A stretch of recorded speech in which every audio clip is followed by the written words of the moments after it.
Today, we're going to look at the millennial generation through a totally new lens. Because what if the story we've all been told about them isn't just a little off, but completely misses the real fundamental conflict that's brewing just beneath the surface?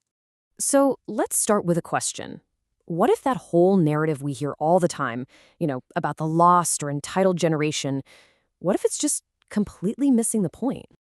What if they aren't actually confused, not aimlessly wandering around, unsure of what they want? In fact, what if they know exactly what they want out of life? That the real issue here isn't confusion, it's conflict. A deep-seated conflict, because they're being pulled in two totally different directions by a world that promised them one thing and then delivered something else entirely. Let's dig into where that conflict really started. So, where did this all begin?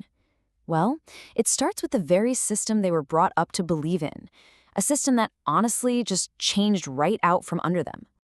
I mean, this was the golden rule, right? It was the absolute bedrock of their entire upbringing, a promise they heard from parents, from teachers, from pretty much everyone. Go to school, get the grades, work hard, and a stable, successful life is just waiting for you. Sounds simple enough. And then, this is the moment where everything just flipped. Right when they were all geared up to step onto that path, armed with their degrees and all this ambition, they looked down and found that the path had just crumbled. They were hit with economic recessions, insane student debt, a job market that was just completely different. All those reliable rules for success, poof, gone. And this right here, this lays out the conflict perfectly. You can see they were basically programmed with the old rules on the left, this whole mindset where stability is king. But they walked straight into the new reality on the right, a world where instability is the new normal. So you can see why they feel stuck. They're caught between the world they were told to prepare for and the one they actually have to live in. So what do you do when that main goal, stability, suddenly feels impossible to reach? Well, you pivot. And this generation, they didn't just give up. They changed the entire goal. They started chasing something else, something like meaning. And this simple shift, it created a whole new mindset. A paycheck on its own just wasn't going to cut it anymore. Because look, if the promise of a stable life is broken, then the work you do has to have some real value, right? It has to mean something. Purpose essentially became the new currency. Think about it. They looked at the generations that came before them and they saw the price people paid for chasing stability above all else. Burnout, dissatisfaction, basically living for the weekend. And they decided no. They wanted more than that. They wanted a life that felt authentic, that felt real, not just on Saturday, but on Monday morning too. But, and here's the big twist, what happens when that really noble search for a meaningful life starts to create its own kind of pressure, when having the freedom to find your purpose becomes this massive, overwhelming burden? They're dealing with what you could call a paradox of choice. Instead of one clear road, there are suddenly infinite paths, infinite careers, infinite ways to live. And they're all being broadcast on social media 24/7. And that leads to these huge expectations and a ton of pressure to just figure it all out, which spirals into this constant cycle of overthinking. Am I doing the right thing? Is this really my purpose? Why does it feel like I'm falling behind? All of that constant pressure has led to one of the most common and, frankly, unfair stereotypes about this generation.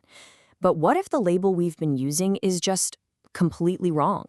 What if the word we should be using isn't lazy?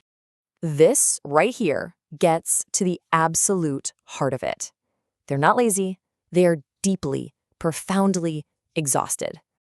And what does that exhaustion even look like? Well, it's the exhaustion that comes from trying to build a solid foundation on ground that is constantly shifting beneath your feet.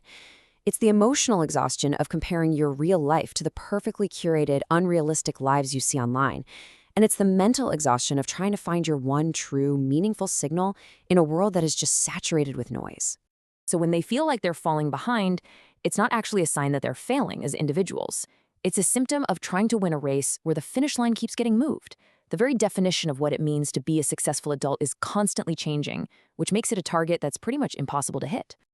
Okay, so this brings us to the final perspective, a way to reframe this entire thing, not as some kind of generational flaw, but as a massive shift in reality itself.